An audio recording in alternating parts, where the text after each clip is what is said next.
Olá, Eli Jordano, Eli Jordana, eu sou Marina Couto e hoje eu vim aqui falar com vocês sobre mais uma obra que foi indicada aí para o seu concurso. Essa obra maravilhosa, maravilhosa, que é Campo Geral de Guimarães Rosa. Galera, como vocês sabem, nós temos duas obras indicadas aí para o concurso, né? Quais são essas obras? São Vidas Secas, de Graciliano Ramos, e essa novela maravilhosa que a gente vai falar hoje, Campo Geral, de Guimarães Rosa. Dois autores do modernismo brasileiro.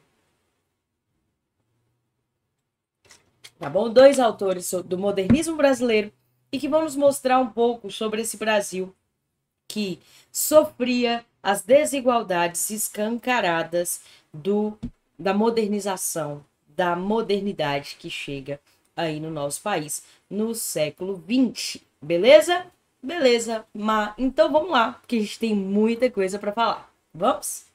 Pessoal, como eu já falei com vocês, então, vou sumir aqui para vocês enxergarem bonitinho, mas como eu já falei com vocês, nós estamos aqui no modernismo, tá? Vocês sabem que o modernismo ele tem 3 gerações. A geração de 22, que é aquela da iconoclastia, que vai buscar maior liberdade formal, que vai falar da identidade nacional. E eu já falei com vocês, né, da galera de Mário de Andrade, Oswald de Andrade, Manuel Bandeira e dessa galera toda aí dentro do modernismo. Temos a geração de 30. A geração de 30 é muito importante para você, porque a geração de 30 é onde está o nosso lindo Graciliano Ramos, que é aquele lá que escreveu Vidas Secas, que nós falamos, né, na última aula, explicamos sobre a obra toda e tudo mais. E por último, nós temos a geração de 45, que para a gente vai ser muito importante, porque é aqui que está Guimarães Rosa, beleza? Então, a geração de 45 é essa geração que vai passar por uma guerra fria, por uma polarização ideológica ainda maior do que a que ocorreu, né, na época de Graciliano Ramos, né? Porque a Guerra Fria, ela trouxe essa polarização para o mundo. O Brasil tinha acabado de sair da Era Vargas, então estava passando por um processo de redemocratização e em 1964 nós temos o golpe civil-militar que vai instaurar no Brasil a ditadura militar, né? Então, olha só o tanto de coisa que a gente tem aí nesse contexto, tá bom? Opa, olha aí tudo que a gente tem. E aí, o que acontece? Nessa geração, eu tenho algumas características que são características gerais, tá? Por exemplo, eu vou ter uma pesquisa formal e a geração de 45, o que ela vai fazer? Ela vai voltar um pouco os olhos para a geração de 2022, ou 2022, não, 2022 foi agora, né? Ano passado, de 1922. E quando ela volta os olhos lá para a geração de 22, o que ela faz? Ela volta a experimentar novas formas de se escrever e tudo mais. Então, a gente vai ter aí novas experiências com a palavra. E eu vou falar com vocês que o cara que faz isso, o maior cara que faz isso, é Guimarães Rosa. Vocês têm que entender que Guimarães Rosa, ele era foda, sabe? Ele era foda. O cara era foda, foda mesmo. Ele não era só escritor, não. Gente, pra vocês terem uma ideia, ele foi colega do Juscelino Kubitschek. Entendeu? Então, enquanto o Guimarães Rosa estava lá escrevendo Grande Sertão Veredas e tudo mais, Juscelino Kubitschek estava aí alçando voos na presidência. Inclusive, JK, ele foi, né, um grande amigo de Guimarães Rosa. E quando você vai ler a história, você vê, por exemplo, escritos entre eles. E o Guimarães Rosa, ele não era só amigo de JK. Ele foi um dos maiores diplomatas do Brasil. Ele é formado em medicina, tá? Era médico. E o que mais que ele faz? Ele fala simplesmente 6, falava, né? Porque morreu, 6 idiomas. E estudava realmente para escrever seus livros. Então, por exemplo, Se você está tentando a PM, então você provavelmente conhece Minas Gerais. E se você for para o norte de Minas, né, vier para o norte de Minas, que eu estou aqui, você vai perceber que as descrições que Guimarães Rosa faz nos seus livros são as descrições dos lugares em que a gente conhece, dos lugares em que a gente está, entendeu? Por exemplo, Mutum, que vai ser aí, né, esse interior de Minas, esse lugar fantástico criado aí na história de Miguelin, que é o nosso protagonista de Campo Geral. Esse Campo Geral, ele é das Gerais, e o Mutum, ele, na hora que ele vai descrevendo o Mutum, você entende direitinho que se trata realmente de alguma região de vales ali de Minas Gerais. Então, você consegue realmente enxergar elementos regionais dentro da obra. Por exemplo, aqui na nossa região a gente teve um grande jagunço, um cara muito famoso, que foi o Antônio Dó. E o Antônio Dó, ele encontra com o Riobaldo, por exemplo, lá em Grande Sertão Veredas. O bando do Riobaldo passa por Januária. Então, o que que acontece? Quando a gente tá falando de Guimarães Rosa, a gente está falando de um cara que escrevia realmente estudando tudo aquilo que ele estava passando. A gente está falando de um cara que o tempo inteiro ele estava fazendo nota dos pássaros, das árvores, de tudo. E um cara que era um falador, né? Eu vou usar essa palavra, um grande conhecedor de 6 idiomas no mínimo, que ele conhecia bem, tá? Que ele conhecia bem. Então é um cara que vai fazer brincadeiras com as palavras o tempo inteiro. Então nenhum nome é, para Guimarães Rosa é um nome à toa, tá bom? Nenhum nome é um nome à toa. Tudo significa algo. Por exemplo, a gente vai falar aí do significado de Mutum. A gente vai falar de como que ele brinca com a palavra Mutum. E aí vocês vão entender, tá? O próprio Miguelin, né? Que seria ali uma ideia de Miguel. Mas olha só, esmilinguido. Alguém que está crescendo. Alguém que ainda é muito frágil, muito inocente. Então nós vamos falar disso tudo, tá? E uma das características muito, muito, muito fortes dele é a questão do neologismo, tá? Do neologismo. Então, o Guimarães Rosa, ele usa neologismos o tempo inteiro, o tempo inteiro. Deixa eu só dar uma arrumadinha aqui para ficar melhor, mas ele traz tudo isso em suas obras. Outra questão aí muito forte que a gente vai falar é o regionalismo de Guimarães Rosa também. Eu vou sumir aqui de novo, tá? Essa questão do aprofundamento e da abordagem psicológica a gente vai falar também. Isso é característica não só de Guimarães, tá? Todas essas características são características da geração de 45. Mas como nós estamos focados aí, né, em Campo Geral, eu já vou puxando para o Guimarães Rosa, beleza? Mas ele vai trazer para a gente um regionalismo que vai se desprender só da ideia de falar de uma região e vai se tornar um regionalismo universal. Ou seja, ele vai falar de questões que movem a humanidade e não questões que movem só uma região, tá bom? Mas para isso, ele vai usar elementos da cor local daqueles lugares. O que é cor local? Cor local é aquilo que é só daquele lugar, é uma marca típica de um lugar, tá bom? É uma marca típica de um lugar. Por exemplo, em Montes Claros, a gente tem as festas de agosto e o arroz com piqui, como cor local de Mock City. Beleza? E aí, esses são os 3 grandes nomes aí da geração de 45. Aqui ao nosso lado esquerdo, esse bonitão aqui, é o João Cabral de Melo Neto. O livro mais famoso dele é Morte e Vida Severina, né? Que vai falar muito dessa questão dos retirantes. É um livro que dialoga bastante com Vidas Secas, tá, galera? Dialoga bastante com Vidas Secas. Mas não foi indicado pra gente, então nós não vamos falar muito dele. Eu só vou falar aqui para vocês saberem que ele existe e tudo mais. A gatíssima rainha, né? Nossa maravilhosa aqui, Clarice Lispector, aqui no nosso meio, tá? E vai ter várias obras Uma das obras mais famosas dela é A Hora da Estrela, outra obra dela famosíssima é A Paixão Segundo GH. Felicidade. Na verdade tem várias. Felicidade Clandestina, tem várias. Clarice Lispector, que vai ter romances mais intimistas, que vai falar mais do indivíduo. Mas tem dentro da Hora da Estrela também uma pegada um pouco de engajamento social, com uma visão mais diferente do que as suas obras, porque A Hora da Estrela conta a história também de uma nordestina, que é a Macabeia, só que conta a história dessa nordestina já na cidade. Então, sabe igual Vidas Secas, que termina ali falando, o sertão vai mandar pessoas, né? Vai continuar mandando homens fortes, brutos, como Fabiano, sim, a Vitória, o menino mais novo e o menino mais velho e tudo mais. A Macabeia, que é de Clarice Lispector, ela é a nordestina que já está na cidade. Ela está na cidade do Rio de Janeiro e a cidade é completamente contra ela. Então é quase que uma continuação de Vidas Secas aí.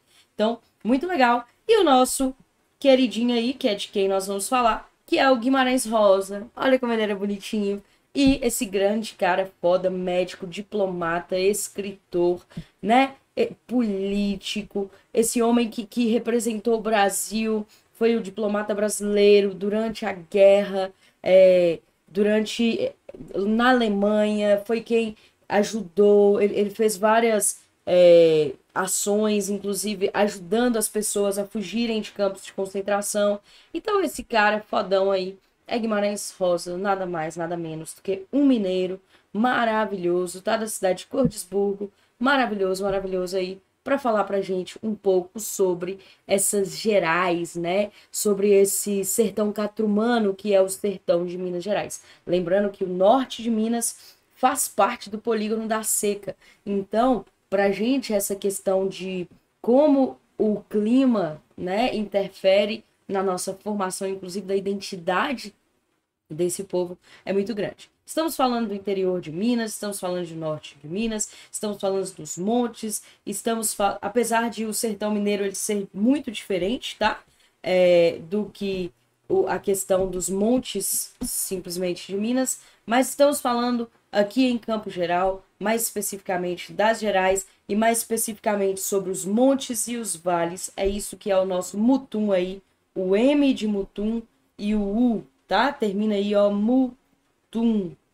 Olha aqui, eu tenho os montes e eu tenho o vale. E é aqui que está Mutum, é aqui que está Miguelim. E vocês vão saber, inclusive, que esses dois montes aqui, ó, Mutum e Mutum, são Manuelzão e Miguelim. Por quê? Manuelzão e Miguelim são as duas novelas que compõem o livro Corpo de Baile, que é o livro em que está a novela Campo Geral, tá? Então, Manuelzão e Miguelim são os nossos protagonistas, beleza? Não de Campo Geral, mas dessa obra que chama Corpo de Baile. E aí, para vocês, inclusive, quem estiver na dúvida, para vocês não vai cair as duas novelas, vai cair só a história de Miguelim, que é a história de Campo Geral. Então, para quem procurou o livro aí, o PDF, inclusive, se você precisar do PDF, pode me mandar mensagem, pode entrar em contato comigo que eu te envio, tá? Me manda lá no @prof.marinacouto, lá no Instagram, que eu te mando esse slide, eu te mando umas questões, né, de que falem sobre a obra, e te mando também os PDFs das obras. Desculpa, galera. Mas então, se você está lendo aí o PDF e você viu que tem Campo Geral, e depois de Campo Geral você tem lá a história de Manuelzão, não precisa ler a história de Manuelzão. Leia só Campo Geral, que é a primeira novela aí de Corpo de Baile, e que conta a história de Miguelim. Então você vai ler só Corpo de Baile, fechou? Cuidado para você não ler os dois aí, né? Não, pode ler, porque é maravilhoso e tal, mas para você não se confundir, na sua prova vai cair só a primeira novela, que é Campo Geral, que conta a história de Miguelim, tá bom? Beleza. Então vamos aqui para João Guimarães Rosa, né? Nosso lindíssimo João Guimarães Rosa. João Guimarães Rosa, então, como eu já falei com vocês, ele vai trazer esse regionalismo universalista, traz um espaço regional, mas dentro desse espaço regional ele fala de temas universais. Qual que é o nosso espaço regional? Sertão de Minas Gerais, né? Minas Gerais como um todo aí, mas principalmente esse sertão de Minas Por isso que para nós de Minas Gerais é muito mais fácil ler Guimarães Rosa do que para uma pessoa, por exemplo, do Sul, tá? Porque nós entendemos o que está escrito, porque faz parte da nossa identidade. Ele conseguiu, sim, trazer para suas obras um retrato do homem mineiro, um retrato do homem catrumano. Beleza? Beleza! Ele traz temas universais, como a questão de a existência do amor, a vida, a morte, a realidade, o mito. Para a gente aqui, a gente tem todo o processo de amadurecimento de Miguelin e do encantamento dos olhos da infância, tá? Então, do encantamento da infância. Fechou? Fechou, fechou, fechou. Além disso, ele traz uma grande invenção linguística, como eu falei com vocês, ele era fodão, tinha, né, um conhecimento vasto sobre línguas, sobre idiomas, estudava realmente e experimentava fazendo grandes neologismos, tá? Neologismo é a criação de novas palavras. Além de trazer para suas obras uma prosa poética. Quem está lendo aí, Campo Geral, deve ter percebido que o Miguelin, ele não tem um olhar infantil sobre a vida. Ele tem um olhar do encantamento. Não é infantil de ruim, de infantilizado. É infantil, né, a questão da pureza, do encantamento, da poesia da infância. Beleza? Beleza, Mar. Além desse regionalismo universalista, né? Ele tem aí, né, algumas obras, falei, já disse com vocês, ele tem algumas obras de destaque, tá? Sagarana, Grande Sertão Veredas, que é o livro, né, mais famoso de Guimarães Rosa, Corpo de Baile, que é onde está pra gente aqui Campo Geral, por isso está marcado aí para vocês, tá bom? Então, agora nós vamos para os aspectos gerais da obra, tá bom? Opa! Aspectos gerais da obra. Então, vamos lá? Pessoal! Então, galera, ó, o Guimarães Rosa ele escreveu o Campo Geral em 1956 em forma de novela. Mas, o que é novela? A novela, ela é né, um gênero textual que faz parte do tipo narrativo. Então, a gente tem a tipologia narrativa. Lembra lá que tem aqueles elementos narrador, personagem, enredo, tempo e espaço. São 5 elementos da narrativa. E dentro do gênero, dentro da tipologia narrativa, a gente tem vários gêneros. Por exemplo, o romance, o conto, a novela, a fábula, a crônica. E o que é uma novela, Má?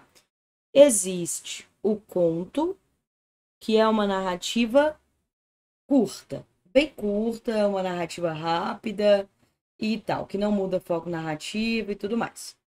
Existe o romance, que é uma narrativa longa, que pode ser, inclusive, né, não tem número de páginas pré-definidos, pode ter 700 páginas, pode ser...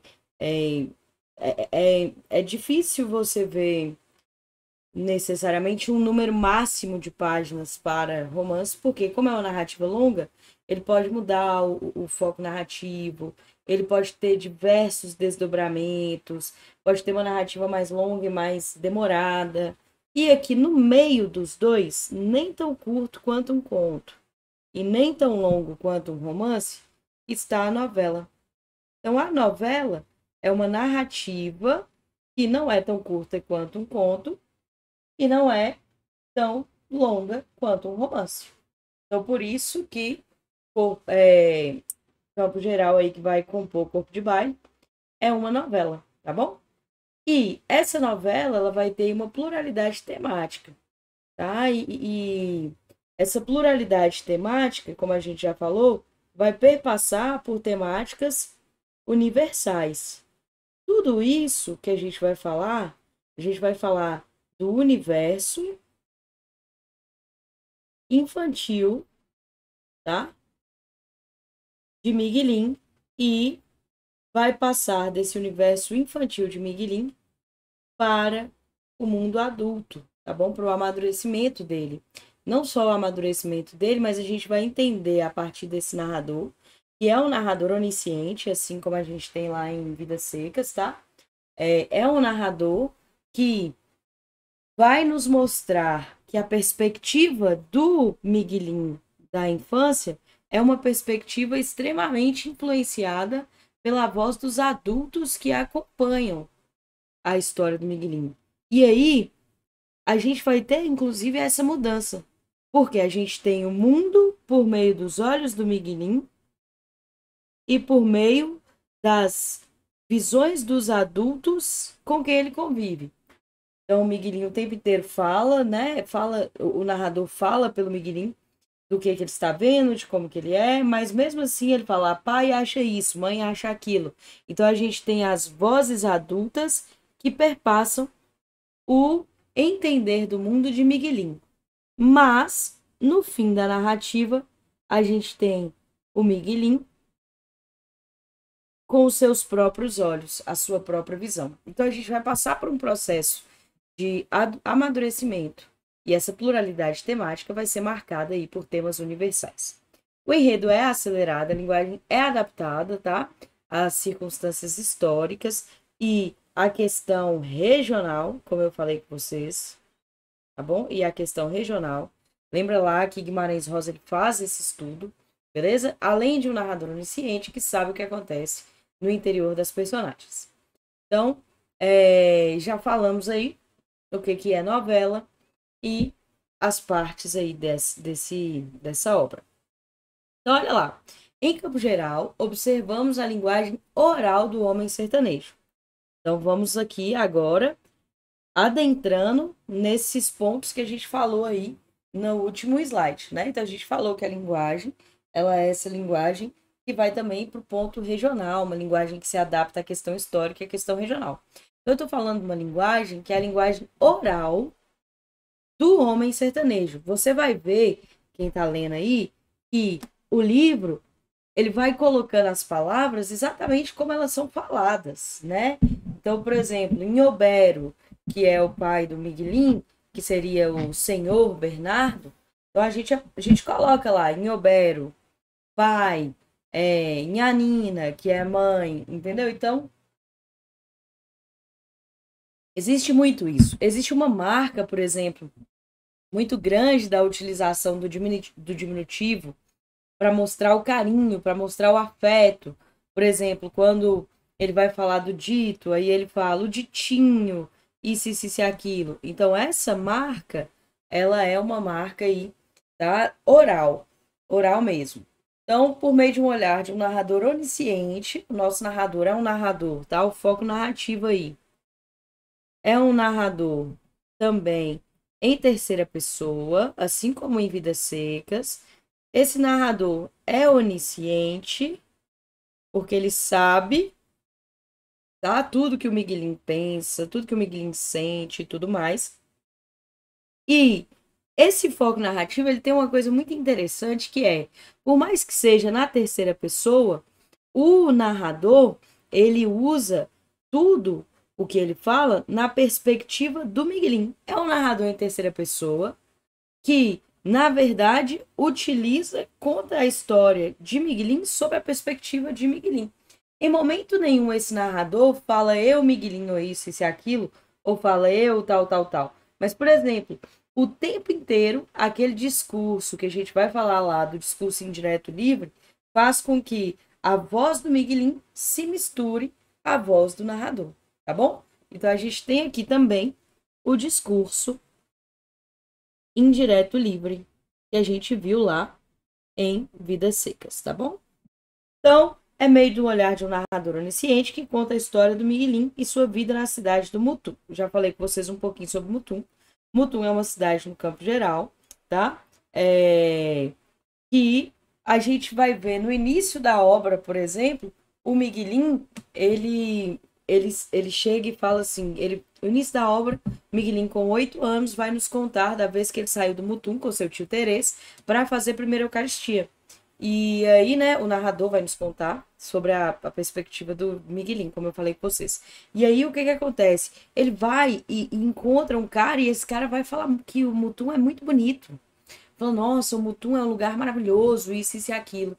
Só que, ao mesmo tempo, o Miguelin se recorda da mãe falando que o Mutum era um lugar horrível, que só chovia, e a mãe, assim, lamuriando mesmo, sofrendo por causa do Mutum. Então, ele, no início da narrativa, ele fica assim, ele não quer discordar da mãe, porque ele acha o Mutum bonito, mas a mãe detesta. Então, na verdade, ele concorda com o moço que falou que o Mutum era bonito, mas ele não quer discordar da mãe. Então a gente vai vendo que a própria perspectiva que o Miguelin tem, inclusive do lugar em que ele mora, das pessoas, ela é o tempo inteiro permeada da visão dos adultos com quem ele convive. E isso é muito legal, porque, por exemplo, ao longo do crescimento dele, com as brigas com o pai, a questão do pai levando ele para trabalhar, e o Miguelin ele vai demonstrando ao longo da obra problemas de visão. E aí o fato dele ser vaqueiro e ter alguns problemas de visão, né, e ser míope e não conseguir enxergar faz com que ele faça as coisas muito errado e tal. E aí ele vai criando meio que uma raiva do Mutum, entendeu? Ele meio que começa a narrativa achando o Mutum muito bonito e ao longo da narrativa, pelo seu amadurecimento e pelas coisas ruins que vão acontecendo na vida dele, né? E essas coisas o endurecem ao ponto dele pensar em querer sair de lá, dele pensar em matar o pai, dele pensar em fugir do Mutum e tudo mais. Aí ele vai modificando essa visão, mas ainda assim ele tem dúvidas. E aí, no final da narrativa, vou contar para vocês sobre a narrativa, é claro, mas agora eu já vou dar spoiler, né? Mas no final da narrativa, ele chega, o doutor José Lourenço, que vai ser o médico que vai aparecer por lá, ele vai perceber que o Miguelin fica o tempo inteiro apertando a vista e vai deixar o Miguelin colocar seus óculos. E aí, quando o Miguelin coloca os óculos, aí ele enxerga o Mutum. Então ainda tem essa metáfora da visão, sabe? Gente, é uma obra maravilhosíssima, zíssima, zíssima. Guimarães Rosa, ele tem uma capacidade tão assim, é de uma poesia tão sutil, é uma coisa assim tão simples que você não percebe a grandeza disso se você não parar realmente para falar, porra, que foda que é esse cara. Então o que que acontece? Quando ele tá lá, né? é, no início da narrativa, ele escuta alguém falar que é muito bonito e ele concorda porque ele é um menino inocente. E aí a mãe fala que não, que é a pessoa que ele ama. E aí ele vai falar, poxa, mas eu não quero ir contra minha mãe. Mas mesmo assim ele ainda acha que deve ser bonito, mesmo não querendo falar com a mãe.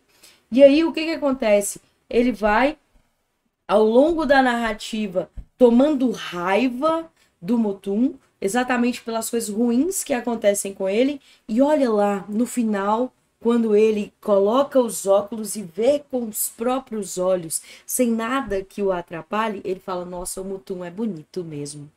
E vou ser feliz. Seja feliz sempre, Miguelinho. Que era lá o conselho que o Dito tinha dado para ele antes de morrer, né? Oh, meu Deus, tô eu aqui dando spoiler, gente. Se você não leu o livro, essa aula vai te dar muito spoiler, desculpa. Mas leiam, esse livro é maravilhoso. Eu falo a verdade com vocês, eu li Manuelzão e Miguelinho, né? Porque é como a gente acaba falando, depois na segunda publicação de Corpo de Baile, houve uma publicação lá na década de 60 em que eles chamaram de Manuelzão e Miguelinho. E eu li Manuelzão e Miguelinho a primeira vez, eu era muito jovem. Assim, muito jovem, né? É ótimo, né? Muito jovem, entre aspas, porque eu era adolescente. Eu tinha ali meus 15, 16 anos, estava no segundo ano do ensino médio. E ele foi indicado. Gente, eu lembro que eu fui indicado para o vestibular, né? Esse vestibular seriado. Eu lembro que eu chorava, assim, compulsivamente, agora que eu já contei, né? Na morte do Dito. E aí, quando eu fiquei sabendo, e aí depois na faculdade eu reli de novo, né? Porque reli, se eu reli é de novo. Mas na faculdade eu reli, porque eu tive que fazer um trabalho, e chorava compulsivamente. Eu falava, meu Deus do céu. E aí, quando eu fiquei sabendo que ele foi indicado, né? E aí Hugo e a galera do LJ entrou em contato comigo, né? Aí eu cheguei e falei, não, peraí que eu tenho que reler, né? Porque eu li eu tinha lido a última vez na faculdade, então eu tinha que. E eu já tô. Tem muito tempo que eu formei, né? Tem mais de o quê? Tem quase 20 anos que eu formei. Então, na faculdade. Então, o que que eu falei? Eu pensei assim, cara, eu vou reler, porque esse livro é bom demais e eu tenho que. Não, é impossível você falar de Guimarães Rosa sem ler Guimarães Rosa, entendeu? Então eu vou te falar assim, eu vou tentar, eu vou dar meu máximo aqui, e assim como fiz em Vidas Secas, e vou te dar todo um resumo dessa obra. Mas, gente, Guimarães Rosa você precisa ler. Porque olha só, é, são muitos detalhes, é muita coisa que fica ali por detrás da narrativa que ele constrói, entendeu? É muita metáfora, é muito jogo de palavra, é um enredo dentro do enredo que se desenrola dentro de outro enredo. São veredas, né? Ele tem um grande livro que chama Grande Sertão Veredas. São veredas dentro da sua própria narrativa. Então, por exemplo, olha essa beleza, olha a sutileza dessa metáfora do olhar. O olhar do menino que escuta uma pessoa de fora dizer que o Mutum é bonito e põe em contraposição a a fala da pessoa que ele mais ama, que é a mãe, que fala que o Mutum é feio e fica, será que é bonito ou feio? Né? Eu acho que é bonito, mas eu não quero ir contra minha mãe. E aí é um menino que vai crescendo, apanha do pai, o irmão morre, passa por diversas mortes. Quando vai trabalhar com o pai na roça, quando vai fazer o serviço da roça, vai apanhando, vai o tempo inteiro assim sofrendo e tudo mais. É, e aí perde o tio Terês, né? Que era uma pessoa importante para ele. A gente começa a narrativa com ele falando que, né, conhecendo o tio Terês e conhecendo o amor do Miguelinho pelo tio Terês. E aí tudo isso vai acontecendo na narrativa e isso faz com que o olhar dele, que antes estava mais próximo do cara de fora que falava que o Mutum era bonito, se aproxime do olhar da mãe e ele fala: Nossa, realmente, Mutum, eu quero sair daqui e papapá. Para chegar no fim da narrativa, ele amadurecido, coloca os óculos e enxerga o Mutum com seus próprios olhos, sem a miopia, ou seja, sem o olhar do outro, sem aquilo que atravesse a sua visão e fala, porra, o Mutum é bonito mesmo. O importante é ser feliz, seja feliz sempre, Miguelinho. Então, assim, galera, é foda, é foda, é foda, é foda, é foda, é bonito demais, tá? Então, essa questão do foco narrativo é muito importante pra gente, o Discurso Indireto Livre, assim como lá em Vidas Secas, por quê? Porque o tempo inteiro tem um narrador em terceira pessoa, mas que vai nos falar da perspectiva de mundo do Miguelinho e vai, inclusive, transpassar a narrativa com o que o Miguelinho escuta dos adultos. Fechou? Fechou, show, show. Então, vamos lá, vamos lá, vamos lá. Complexo como uma linguagem muito característica do autor, né? Criador de palavras, como já falei com vocês, a obra se passa no sertão mineiro, na região de Mutum. A trama gira em torno do olhar de Miguelinho sobre a vida que leva com sua família, viu?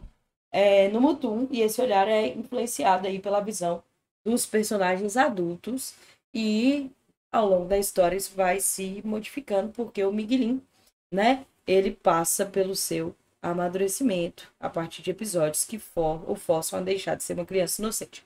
Gente, leiam, leiam, leiam, leiam, leiam Vidas Secas, leiam Campo Geral. Aproveitem essa oportunidade maravilhosa que esse concurso está dando para vocês de se enveredar por duas obras tão incríveis da literatura brasileira. Sério, sério, é só isso que eu tenho para dizer para vocês. Então vamos lá para os mais aspectos. A gente tem vários personagens aí. A gente tem os irmãos de Miguelinho, que são a Chica, o Dito, a Adrelina, o Liovaldo, tá? Eu coloquei o Liovaldo aqui porque ele é, né, uma pessoa que vai aparecer aí, ele vai ter uma briga com o Liovaldo. A gente tem o Tomezinho também, e a gente tem a Maria Pretinha, que acabou que eu joguei aqui embaixo, ó, a Maria Pretinha, que vai fugir, né, com o Vaqueiro Gé depois, mas depois ela volta. Mas a gente tem a Maria Pretinha. Todos os irmãos do Miguelinho vão ser apresentados na narrativa com características, mas dentre eles o mais importante para a gente aqui vai ser o dito, tá? O dito, ele tem essa importância muito, muito grande, porque tem a Rosa também aqui, né? Eu esqueci de colocar, tá aqui a Rosa.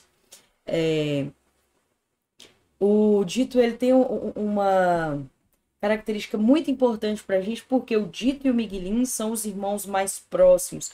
O Miguelin ama o Dito. O Dito é uma espécie de guru do Miguelin, sabe? Dito, olha esse nome, Dito, é o que é dito, é o que é a sabedoria. O Dito é um menino que, como o próprio Guimarães Rosa coloca aí, né? Sábio, sério das coisas, tá? Opa, sério das coisas. Por que sério das coisas, né? Porque o Dito, ele sabia das coisas, ele tinha uma artimanha, ele sabia como falar com as pessoas, ele sabia ser um bom filho, ele sabia sempre o que falar. E olha aí essa palavra, dito, ele é o dito, entendeu? Que era a pessoa que tinha o dom da fala e que sabia o que falar. Por exemplo, tem um momento em que, né, um dos curandeiros lá chegam e falam que uma árvore lá do quintal, ela traz problemas e tudo mais, mau agouro e tudo mais. E aí o pai do Miguelin, ele fala, não tem nada disso não vamos cortar essa árvore e nada. E aí o Dito vai ficando angustiado, e fala, vou cortar a árvore, vou mandar cortar a árvore. E aí ele chega pro cara e fala, ó, meu pai mandou você cortar a árvore. Vai lá e corta a árvore. E quando o pai chega puto e vai. O pai do Miguelinho é um cara muito violento. Desde o início da narrativa a gente percebe essa ideia, tá? E aí o pai vai chegar pra bater no Dito. E aí o Dito chega e fala: olha, pai, o senhor pode me bater porque eu realmente desobedeci o senhor. Mas eu desobedeci porque eu tô com muito medo de acontecer uma coisa com o senhor. O senhor é um homem muito bom, eu amo muito o senhor. Eu não posso deixar por causa de uma árvore isso acontecer, ou acontecer com alguma pessoa da nossa família. Então, por causa disso que eu mandei cortar a árvore. E o senhor pode me bater, eu errei, o senhor me perdoa, mas eu não aguentava não. Então é melhor apanhar do que ver alguma coisa ruim acontecer com o senhor. E aí o pai do Miguelinho vai e fala: ô Ditinho, você, que isso, meu filho, preocupado. Então o Dito, ele tinha essa capacidade, sabe? Ele falava com o Miguelinho: olha, Miguelinho, eu acho que você não deve falar isso com a mãe, não. Olha, Miguelinho, isso aqui é o tipo de coisa que você não deve falar, você não deve fazer isso. Então ele era uma espécie de sabedoria, sem contar que era uma pessoa extremamente ligada ao Miguelinho em tudo. O Miguelinho o tempo inteiro perguntava para o Dito as coisas, sobre o que ele achava, o que acontecia. Os dois eram muito próximos. E o Dito, ele vai, né, ter o que aparentemente é tétano, porque o que acontece com o Dito? Ele um dia, brincando, pisa num caco de pote, né? Olha só, gente, olha essas expressões, olha essas coisas maravilhosas. Então ele pisa num caco de pote. E aí, quando ele pisa num caco de pote, ele nossa, muito legal. Ele tem um furo e aquele furo vai inflamando. Então a gente entende ali que provavelmente foi tétano ou ele teve uma infecção generalizada. E aí ele vai piorando, piorando, ele fica de cama muito tempo. E a gente sofre com isso. O Miguelinho, depois que o Dito morre, e a morte do Dito é um dos pontos cruciais da narrativa para o amadurecimento do Miguelinho. Então o que acontece? A morte do Dito faz com que o Miguelinho ele não tenha, ele fique assim, não queira levantar da cama, não queira mais viver, não queira mais nada. Por quê? Porque na verdade a morte do Dito é muito marcante para esse amadurecimento, tá? A mãe, ou Nhanina, que é a mãe do Miguelinho, a mãe Tina, deixa eu sumir aqui para vocês, tá? A mãe Tina, Magela, o Patori, que é o filho do seu Del Gracias, tá? Então, são vários personagens. Seu Del Gracias mesmo é um senhor amigo do pai do Miguelinho. E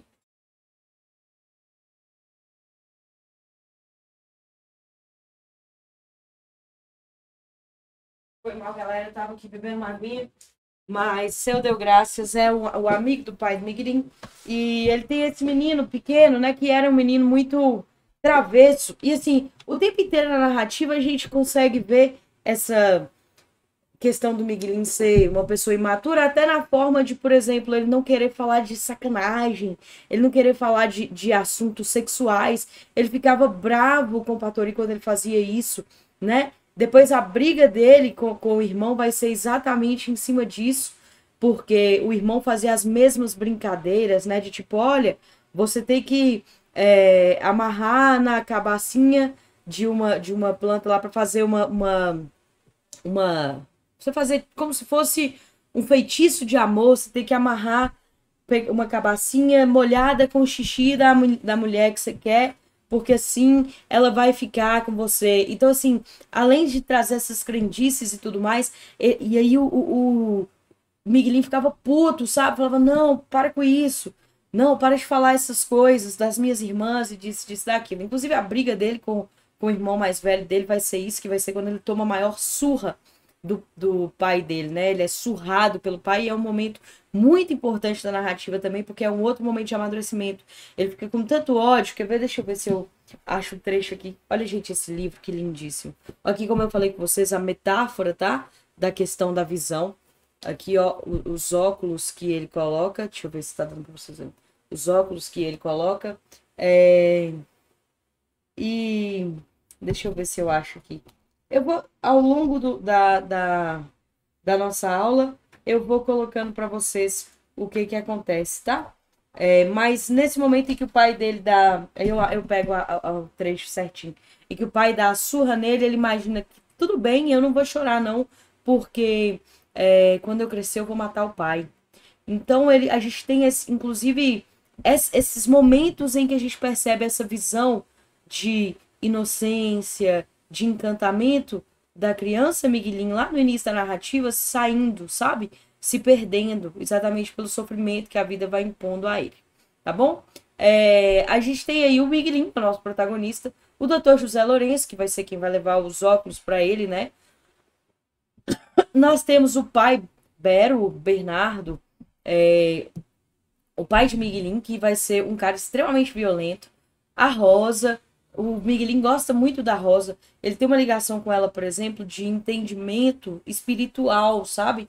O Miguelinho, ele tem essa parada de se ligar, como eu falei com vocês, uma palavra muito forte aí é a ideia do encantamento. Encantamento, tá bom? Esse encantamento do Miguelinho, esse mundo poético, esse mundo lírico, esse mundo transcendental, esse mundo espiritual que o Miguelinho nos mostra através dos seus olhos infantis, dos seus olhos de pureza mesmo, ele encontra com a Rosa no sentido de a Rosa entender como o Miguelinho se sente. Por exemplo, quando ele fica perguntando para as pessoas sobre o Dito, depois do Dito morrer, a Rosa é a pessoa que dá para ele a resposta mais, né, a única que entende e tudo mais. O seu Aristeu, o seu Delgraça, são pessoas lá do Mutum. O tio Terez, muito importante, como eu falei com vocês, ele é irmão do pai de Miguelinho, e ele chega a ter um caso com a mãe do Miguelinho, né, a Nina, e aí, esse caso dele com a mãe do Miguelinho faz, e o pai descobre, né, o pai começa a desconfiar, que a mãe estava tendo um caso com o tio Terez, faz com que o tio Terez tenha que fugir da casa, né? Inclusive a avó Isidra chega para ele e fala: olha, você vai ter que ir embora daqui, porque senão isso vai dar morte, meu filho. Isso aí não vai dar bom, né? Esse tipo de coisa que leva as famílias à ruína, então vai embora. E aí o tio Terez vai embora. E aí tem um outro momento da narrativa que é muito importante, porque o Miguelinho ele é muito amigo do tio Terez. No início do livro a gente percebe isso. O tio Terez é o único amigo do Miguelinho adulto, entendeu? Amigo adulto. E aí ele gosta muito do tio Terez. O tio Terez explica para ele as coisas e tudo mais. E quando ele vai e descobre isso, né? Que ele tá ali de castigo e ele vê tudo acontecendo. Ele é colocado de castigo, fica lá no lugar onde eles colocam ele de castigo. E aí o que acontece? Quando ele descobre tudo isso, ele vai chegar e vai ficar muito confuso. E aí o tio Terez chega na casa, vai embora, é mandado embora, e ele tem que ir. E aí tem um outro momento que o Miguelinho tá indo levar almoço pro pai, né? O pai tá lá fazendo serviço de vaqueiro, e o Miguelinho tá indo levar o almoço. Opa, fiquei coisa aí, né? Deixa eu ver. Aí na hora que ele tá indo levar o almoço pro pai, o tio Tereza encontra com ele no meio do caminho e fala: Miguelinho, toma aqui esse bilhete, entrega para sua mãe. E aí o Miguelinho ele tem uma espécie de conflito de consciência, porque ele sabe que se ele entregar para a mãe aquele bilhete, ele vai estar fazendo uma coisa errada. E ele quer entregar porque ele ama o tio Terence. Então ele fica nesse conflito de consciência e aí ele acaba decidindo não entregar. Não entrega para a mãe. Antes disso ele pergunta para várias pessoas: ah, o que que é fazer algo errado? Como é que a gente sabe que é alguma coisa que a gente vai fazer é errada?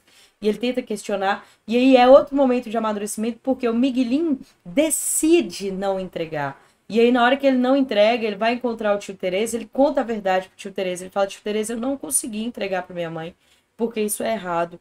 Eu não consegui. E aí, desculpa, desculpa, desculpa. E aí ele chora, né? Ele compulsivamente ele chora. E aí o tio Tereza olha para aquilo e a gente percebe então o tanto que o tio Tereza ama ele. Diferentemente do pai, que é o tempo inteiro muito grosseiro com o Miguelin, mas que o ama também à sua maneira, tá? Tanto é que quando o Miguelin adoece, o pai tenta fazer de tudo para o Miguelin conseguir ficar bem e tal, mas até por um remorso talvez, mas aí o que acontece?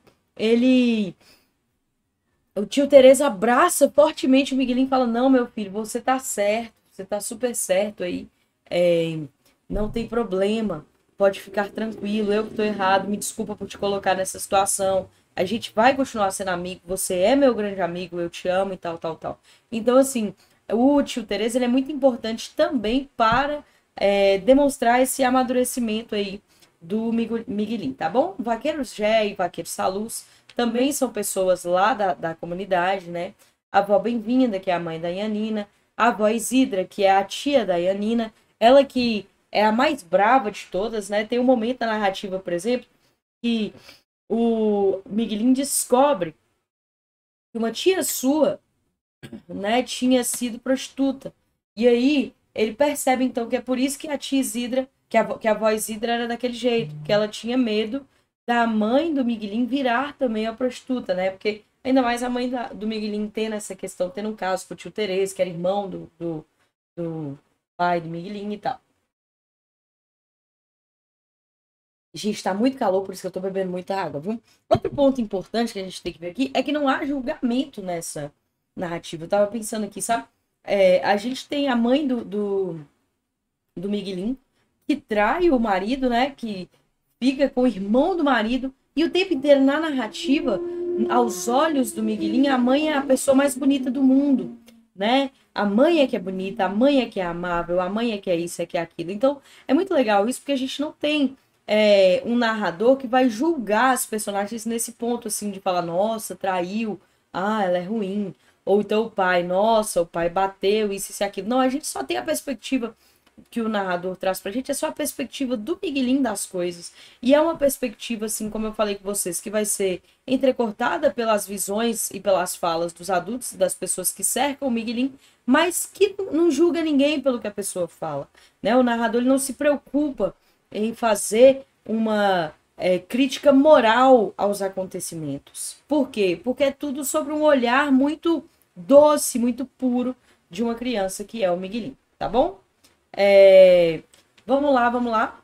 A gente tem aqui os personagens mais importantes: o Miguelin, a Nina, Inhobero, o Dito, o tio Tereza, já falei com vocês, tá? E agora vamos para aspectos gerais da obra, tá? Então, o narrador de campo geral, eu vou falar muito desse narrador, porque isso é um recurso, né, que o Guimarães Rosa utiliza aí, e que é um recurso diferenciado, tá? Então, apresenta certa complexidade, porque a história é narrada na perspectiva do Miguelin, sem, contudo, ser contada por ele, tá? Isso porque o narrador não usa o pronome eu, não aparece. O narrador é em terceira pessoa. Foco narrativo em terceira pessoa, tá? Só que, lembra lá com a gente aqui, ó. Então, não há a ideia do pronome eu. Só que eu tenho uma perspectiva do Miguelin. Tem até uma questão aí na frente, eu vou passar para ela pra gente, tá? Que o caracteriza como narrador personagem. Então, ele não é um narrador personagem, porque ele não usa o eu, tá? Então, ele é onisciente em relação ao protagonista, já que conhece a história e os pensamentos do menino, mas também é observador quando, pela perspectiva do Miguelin, relata os fatos que envolvem a família do personagem. Então, é um narrador que ao mesmo tempo é onisciente, mas faz um papel de observador, porque ele relata pelos olhos de Miguelinho o que acontece. Então, por exemplo, pai faz isso, pai faz aquilo, entendeu? Todas essas visões vão ser voltadas para a visão, né, para a perspectiva do Miguelinho, tá bom? Do Miguelinho. E aí a gente vai ter essas discussões aí ao longo da nossa aula. A novela Campo Geral não possui capítulos, tá? É diferente lá de Vidas Secas. Vidas Secas tem 13 capítulos. Aqui a gente não tem capítulos.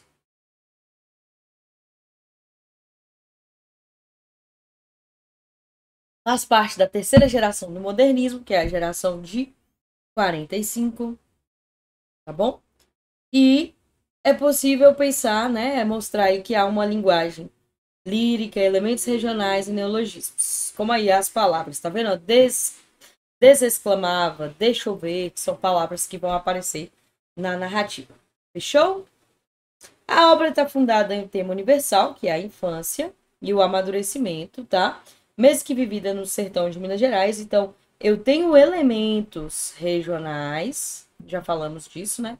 Elementos regionais e temáticas universais, tá?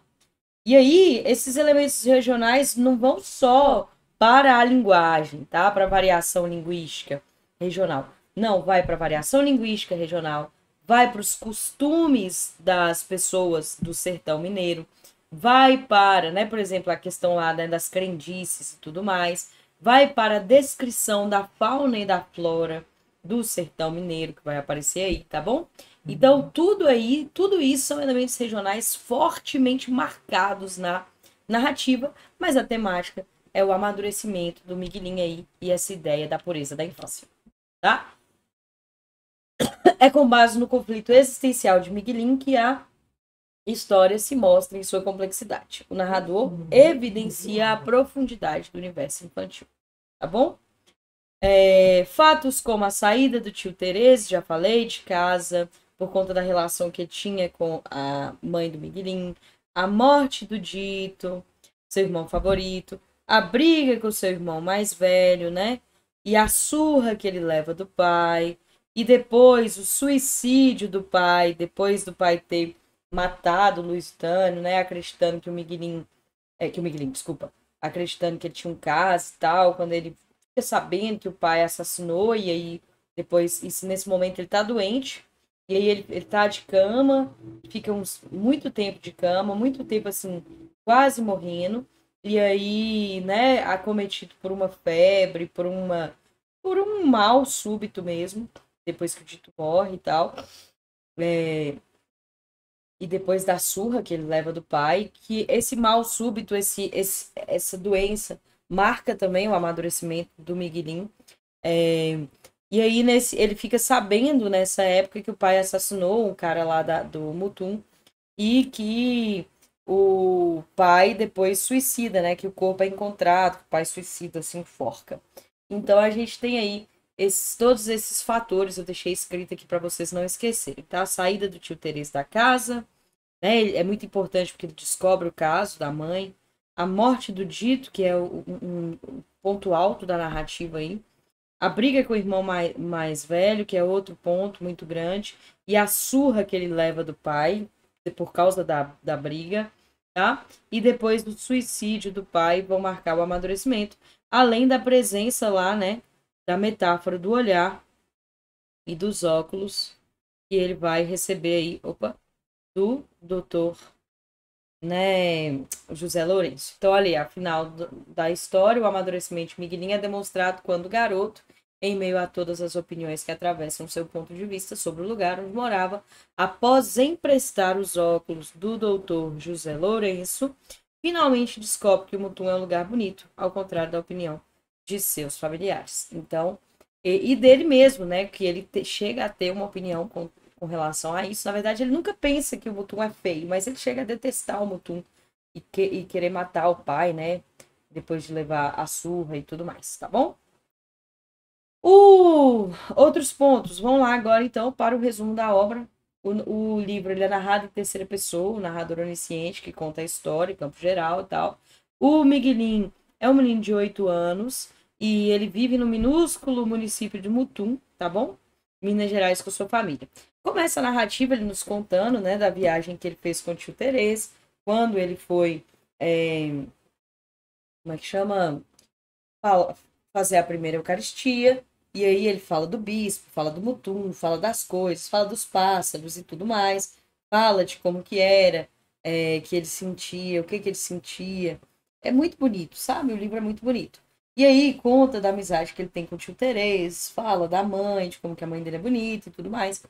E aí ele começa a história, então assim, a gente já é apresentado ao tio Terês e essa relação dele. Logo no início da narrativa também, a gente já fica sabendo que o tio Terês estava com o caso com a mãe do Miguelinho, e aí por causa disso a avó Isidra vai lá e expulsa ele, fala com ele para fugir, porque senão o pai do Miguelinho vai matar eles. Fica sabendo que o pai dele tá querendo matar o irmão, né? E aí então a gente já vê essa visão, a gente já tem essa visão do pai de Miguelinho como um homem muito violento e tudo mais. O Miguelinho o tempo inteiro fala da mãe, muito bonito, muito amava, e que ele gostava mesmo era da mãe. Inclusive, quando ele chega de viagem, o pai briga com ele, porque quando ele chega de viagem, ele corre para contar para a mãe que a pessoa lá, né, que ele ouviu falar que o Mutum era muito bonito, falou que o Mutum era muito bonito. Então ele corre para contar para a mãe: mãe, o Mutum não é feio. Ele com 8 anos, então assim, né, pensei, ele, um menino, então chega pra mãe pra contar, né, que ela pode ficar feliz porque o Mutum é muito bonito. E aí a mãe fala: meu filho, não é não, e tal. E aí ele concorda com o cara, e aí nesse momento o pai dele fala: esse menino chega, não tá nem aí pra mim, só vai falar com a mãe, esse menino e tal, e já xinga ele. E aí o Miguelinho, então ele tem esse carinho muito grande com a mãe, né, não tem uma ligação tão grande com o pai, mas ele gosta muito do pai inicialmente. Porque depois, na narrativa, ele vai querer, inclusive, matar o pai, né? Como eu falei com vocês. Aí ele tá lá e tem. Ele era um menino mais malino e ele conta dos irmãos, conta um pouco sobre os irmãos, conta dos cachorros da fazenda deles e tudo mais. A fazenda que não é deles, o pai dele é o vaqueiro de uma fazenda. E isso é muito legal pra gente aqui, porque isso também acontece lá em Vidas Secas, tá, galera? O pai do Miguelinho, né, o Inhobero, ele é um vaqueiro de uma fazenda de outra pessoa, viu? Nada daquilo é dele. Tanto é que quando o Miguelinho vai fazer, né, vai sair com os vaqueiros, por exemplo, o vaqueiro Gé e o vaqueiro Saluz, ele chega e fala: nossa, né, Saluz? Ele fica um tempo com o vaqueiro Saluz, depois que ele apanha, e aí ele fala com o vaqueiro Saluz: nossa, a coisa mais bonita do mundo é ter boi, né? É boi. E o sonho do Dito era crescer e poder ter uma fazenda com muito boi para sua família, porque nada daquilo era deles, né? E isso aparece lá em Vidas Secas também, tá, galera? Essa falta, né, de pertencimento. Lembra lá quando o momento em que o Fabiano chega e fala assim: mas como que ele pode fazer parte de uma coisa de que ele não é dono? Como que ele pode achar que aquilo é dele de alguma forma, sendo que ele não é dono de nada? Então, como eu posso pertencer a uma coisa que não é minha? E aí tem muito isso, sabe? A gente passa por personagens aí, por exemplo, a mãe do Miguelinho que trai o pai. Ela tem motivos para fazer isso, porque o marido dela é extremamente violento. O marido dela é extremamente violento. Por quê? Ele tem motivos para isso, né? Ele, assim como o Fabiano, passa por um processo aí né, de exploração e tudo. O Miguelinho, quando ele vai trabalhar com o pai, com o vaqueiro Jé e com o vaqueiro Saluz, ele chega a sentir o corpo assim. Ele é muito novo, 8 anos, ele já vai trabalhar no sol, com enxada e tudo mais. Porque a gente sabe que essa é uma realidade da galera que, assim como o menino menor lá, né, o menino mais novo lá de Vidas Secas, vai crescer e ver o pai sendo vaqueiro e vai se tornar vaqueiro e vai se tornar um trabalhador daquela mesma fazenda e vai continuar sendo explorado pelo patrão e tudo mais. Então, esse processo que a gente tem aqui, lá em Vidas Secas e aqui em Miguelinho, isso aparece também. Até coloquei para vocês, né, que a gente ia fazer esses diálogos. E aí, a gente vê, então, o sofrimento, a dor, tudo isso endurece o pai do Miguelinho, faz ele ficar dessa forma. e mais violento, e não entender, e não saber lidar com as coisas. Assim como o Fabiano, ele tinha aquelas respostas irracionais a tudo. Lembra lá quando eles vão naquele capítulo festa, em que eles vão para a cidade, e ele quer brigar com todo mundo? Então, a violência é uma resposta da animalização. A violência é uma resposta, né, do processo de exploração do outro. E aí, o pai do Miguelinho, então, ele é marcado por isso. O que eu acho bonito, assim, na obra é que todas essas personagens que são extremamente complexas, que trazem temáticas completamente universais, como a questão da traição, a questão da violência, a questão da exploração do outro, a questão do não pertencimento, a questão da infância, tudo isso nos é apresentado com uma linguagem muito simples de um menino de 8 anos, com uma beleza no olhar que é, nem parece que é tão complexo. E é por isso que eu falei com vocês que eu preciso que vocês leiam, tá? Não é uma novela absurdamente grande, então é pequeno, dá para você ler aí, você lê em um dia, 2 dias, tá? Eu não sei como que seria, mas eu acho que você não gasta mais de uma semana para ler. E aí, o que que acontece? Você tem que ler e olhar esses detalhes porque são questões muito complexas, narradas de uma forma muito simples, entendeu? Isso é importante pra gente. E aí, como eu estava contando para vocês, ele chega, então ele vai ficar de castigo, ele vai falar um pouco de todos os seus irmãos, vai falar que ele era o que mais ficava de castigo. Então você já percebe que o pai, ele tem um pouquinho assim de birra com ele. O Miguelinho era um menino que queria saber das coisas também, muito levado, uma criança, né? E aí ele fica de castigo e fica sabendo da questão do tio Tereza, escuta, né, as conversas. E aí quando a avó Isidra tira ele de lá, ele vai para trás da porta para ouvir ainda a avó Isidra conversando com o tio Tereza e fica sabendo disso tudo. E sempre o tempo inteiro conversando com o dito, né? Então a gente já começa a narrativa desse jeito. Aí ele nos apresenta o seu universo infantil, os passarinhos de que ele mais gosta. E o Miguelinho, ele tinha uma ligação muito grande com os pássaros. Ele mesmo pegava, caçava passarinhos para colocar na gaiola e colocar para cantar para ele, né? Inclusive, isso é importante para a gente na narrativa, porque no momento em que o pai dá a surra no Miguelinho, ele o Miguelin, ele lá já tá com tanta raiva, com tanto ódio do pai, que ele ri no meio da surra. Ele fica tão nervoso, o pai pega e vai espancando, espancando, espancando, espancando o Miguelin, e ele fica tão nervoso que ele ri de nervoso, sabe? E aí o pai fica puto com o Miguelin.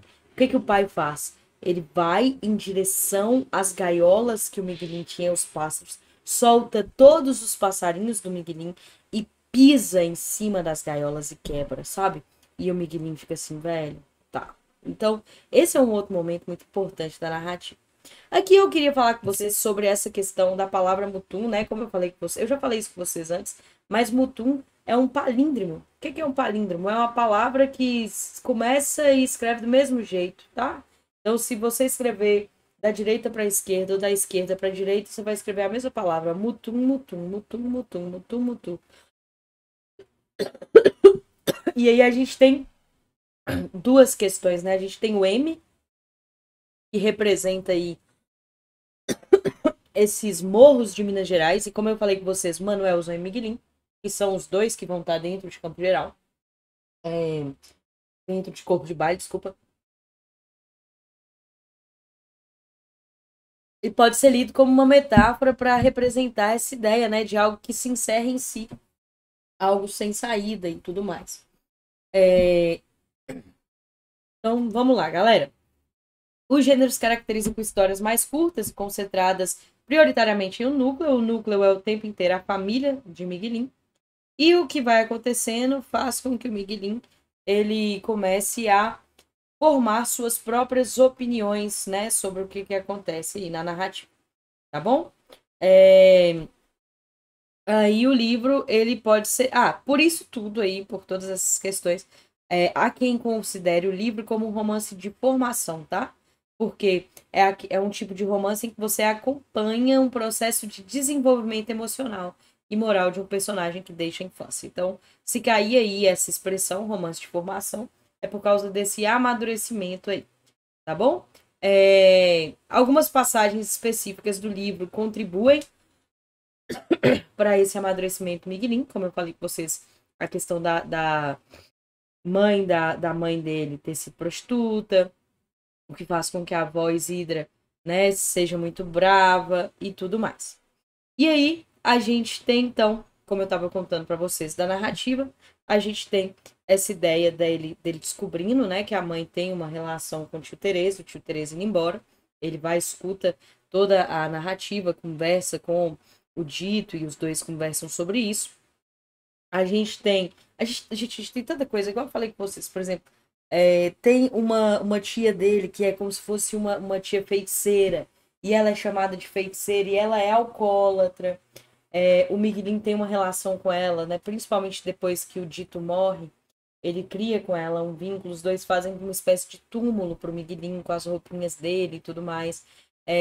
Então são muitas as questões que perpassam a narrativa, e como não tem essa linearidade, assim, igual não tem capítulo, não tem isso, eu precisava que vocês lessem mesmo para vocês saberem desses detalhes. Então, eu tenho a questão do alcoolismo, eu tenho a questão da traição, eu tenho a questão das crianças, né, que vão ter um linguajar, por exemplo, já mais voltado para safadeza, ou seja, esse corrompimento da pureza infantil com as questões relacionadas ao sexo. Eu tenho uma irmã do Miguelinho que foge com o vaqueiro, porque o vaqueiro seduz ela, então você tem uma relação de uma pessoa muito mais nova com uma pessoa muito mais velha, mas depois eles voltam, né, a Maria Pretinha, aquela, depois eles voltam para ficar na fazenda, inclusive o vaqueiro já vai trabalhar com o pai do Miguelinho lá na fazenda, e o pai, eles voltam quando o Dito tá doente e tal, eles voltam, a morte do Dito traz esse momento de reconciliação. Eu tenho um pai extremamente violento, eu tenho um menininho, né, o filho lá, o Petori, o filho do Seu Deu Graças, que era, né, que ficava fazendo essas brincadeiras e essas coisas que o Miguelinho não gostava, ele vai matar uma pessoa, e aí depois ele foge, é encontrado depois morto, e o Seu Deu Graças fica assim o tempo inteiro, né, chateado e tal. Eu tenho o pai do Miguelinho matando alguém também, então eu tenho a questão do assassinato, eu tenho a questão do suicídio, eu tenho a questão da violência doméstica.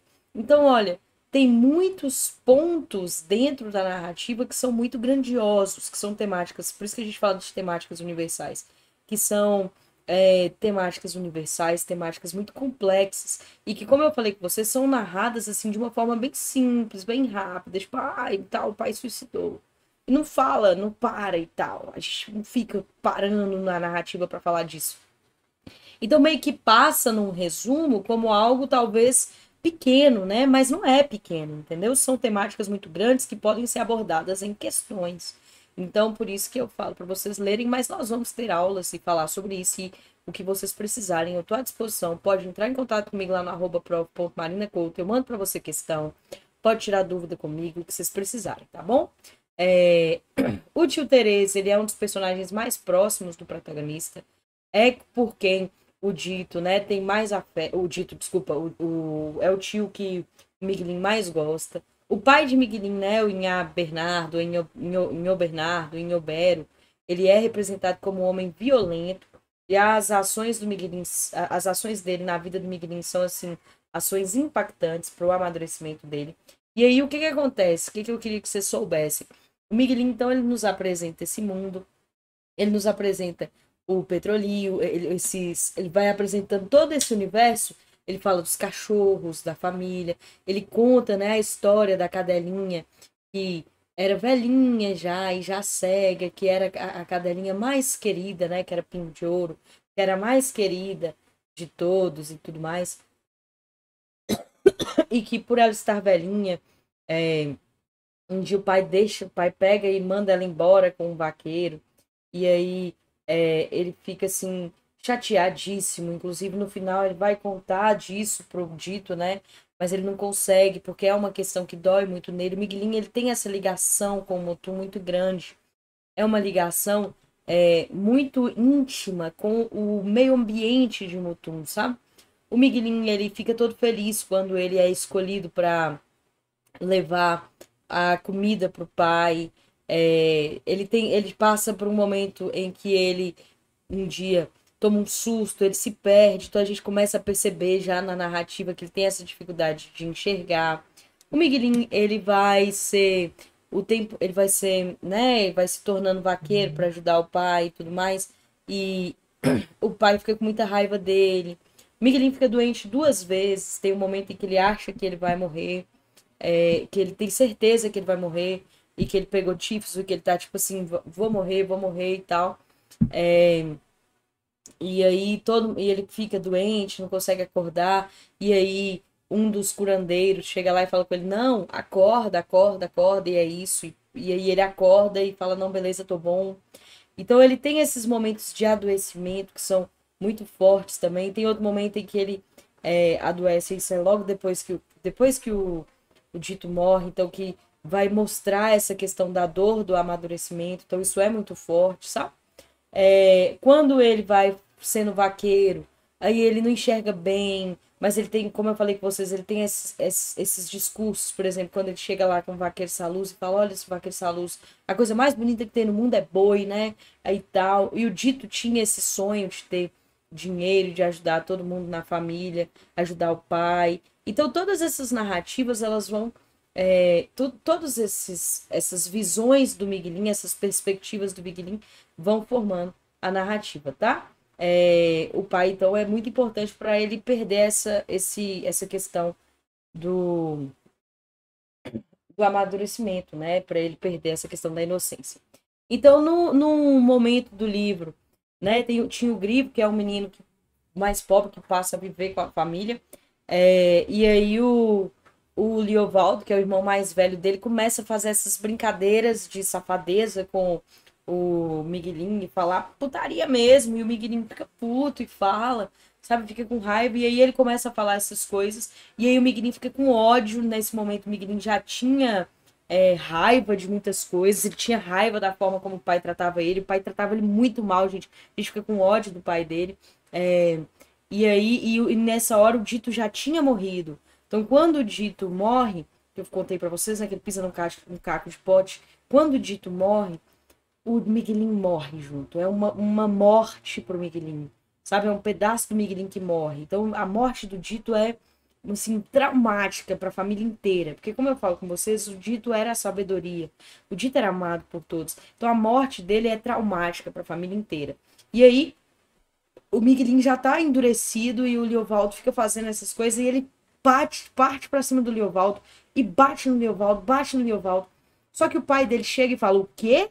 Você tá batendo no seu irmão para defender pessoas de fora? Você vem aqui, seu filho da puta. E ele xinga o Miguelinho. E aí ele pega o Miguelinho nu e bate, bate, bate, bate. Quer ver? Deixa eu ver se eu acho esse trecho aqui para vocês. Eu tinha marcado ele aqui, eu não sei se eu deixei ele marcado já, mas eu acho que eu não deixei marcado. Cadê, Deus?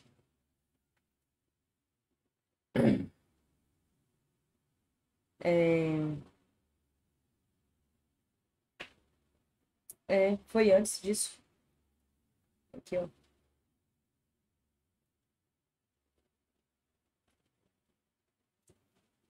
Cadê, cadê? Não tô achando. Mas é horrível, sabe? O pai bate no Miguelinho, bate, bate, bate, bate, bate, bate, bate, bate. Aqui, ó, achei. Cadê?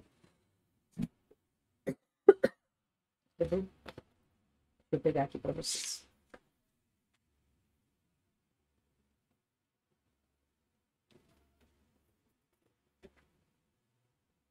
Ah, não. Isso aqui, ó. Aí. E foi que uma vez ia passando o grivo, carregando 2 patos pesados com embira, disse que ia levando para vender tipã. O dia estava muito quente, os patos chiavam de sede. O grivo esbarrou para escutar a galinha do Liovaldo. Ele nunca tinha avistado aquilo e aproveitou. Punha os patos para beber água num pocinho sobrado de chuva. Aí o Liovaldo começou a debochar. Daí cuspiu no grivo, deu com os pés nos patos e deu com os tapas no grivo. O grivo ficou com raiva. Quis não deixar bater, mas o Liovaldo jogou o grivo no chão e ainda bateu mais. O grivo então começou a chorar, dizendo que o Liovaldo estava judiando dele e da criação que ele tinha levado para vender. O ódio de Miguelinho foi tanto que ele mesmo não sabia o que era, quando pulou no Liovaldo. Mesmo menor, ele derrubou o Liovaldo, esfregou na terra, podia derrubar 60 vezes. E esmurrou, esmurrou. Batia no Liovaldo de um jeito, de um tempo, só até batia e mordia. Matava um cão? O Liovaldo, quando pôde, chorava e gritava. Disse depois que o Miguelinho parecia o demo. Era dia de domingo, pai estava lá, veio correndo, pegou o Miguelinho e levou para casa, debaixo de pancadas.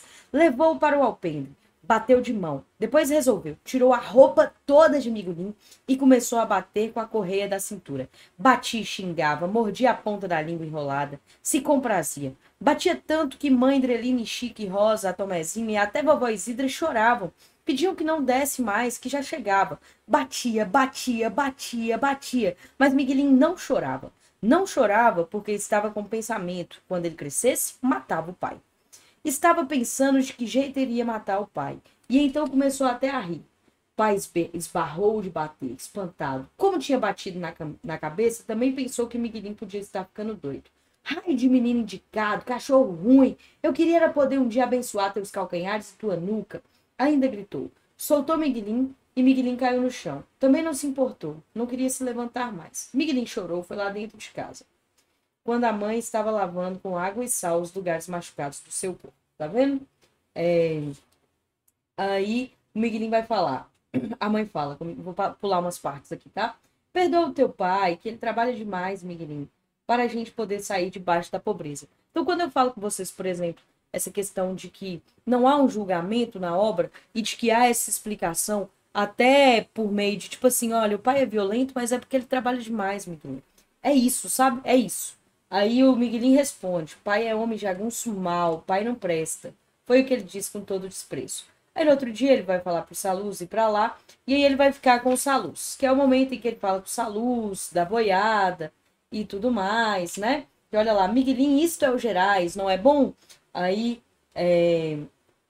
o Miguelinho responde, mas o mais bonito que tem mesmo no mundo é boi, né não, Saluz? É sim, Miguelinho. E aí os dois felizes. E esse momento em que ele fica lá com o vaqueiro Saluz é um momento muito bonito, sabe? Quando ele volta da casa do Saluz, ele chega em casa e não pede bênção pro pai. Então olha lá, chegou e não falou nada, não tomou a bênção. O pai estava lá. O que é que esse menino xixilado está pensando? Tu toma a bênção. Tomou a bênção, baixinho surdo. Ficava olhando para o chão. O pai já estava encostado nele, como um boi bravo. Miguelinho desquis de estremecer. Ficou em pau, como estava. Já tinha resolvido. Pai ia bater, ele aguentava, ele não chorava. Pai podia bater até matar. Mas na hora de morrer, ele rogava praga sentida. Aí pai ia ver o que acontecia. Todos se chegaram para perto, até o tio Osmundo Cecim. Miguelinho esperava, duro, mas pai não bateu em Miguelinho. O que ele fez foi sair, foi pegar as gaiolas, uma por uma, abrindo, soltando embora os passarinhos de Miguelinho. Depois pisava nas gaiolas e espedaçava. Todo mundo calado. Miguelinho não arredou do lugar. Pai tinha soltado os passarinhos todos, até o casalzinho de Tico-Ticos Reis que Miguelinho pegara sozinho, por ideia dele mesmo, com peneira, na porta da cozinha uma vez. Miguelinho ainda esperou para ver se pai vinha contra ele recomeçando, mas não veio. Então Miguelinho saiu. Foi ao fundo da horta, onde tinha um brinquedo de rodinha d'água, sentou o pé, rebentou.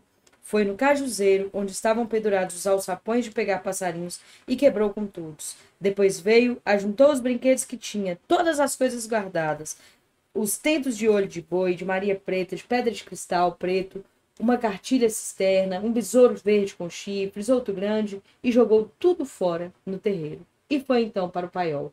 Queria ter mais raiva, mas o que não lhe deixava a ideia era o casal de Tico-Ticos Reis. Um macho tão altaneirozinho bonito. O pupava aquele topete vermelho todo quando ia contar.